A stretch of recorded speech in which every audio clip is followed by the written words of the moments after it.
Monarch, Legacy of Monsters, Episode 1. Overall, it's worth watching.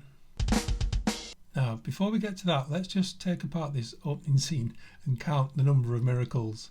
Johnny's being chased by this 90-foot spider or something, and it just seems to stop or run backwards every time the camera cuts away from it. The gap between them goes from about 10 feet to 50 feet, and then it's really close again, and then it's even further away, even though it's running at about 1 billion miles an hour. So that's bollocks. And it was about this point I thought, I wonder if an even bigger monster will pop up from nowhere and save him just in time. It's a miracle how he manages to completely avoid every leg and claw and a tentacle or whatever. It's miracles galore. The actual special effects are really good, really, really good. The whole jumping around in time gets a bit hard to follow. That's going to calm down as the season goes on, obviously, but there's a lot to cram into episode 1. Hey, will you stop doing that?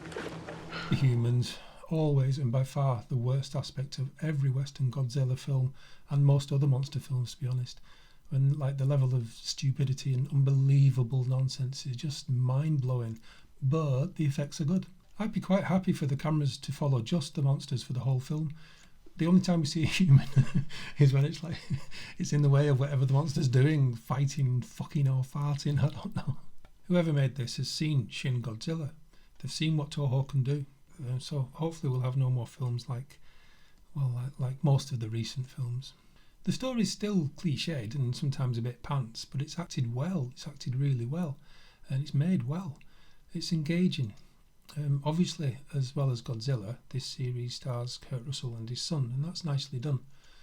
Bone Tomahawk, just putting that to you if you like good films. This guy looked at the camera. Godzilla looks good, which is always good for a start.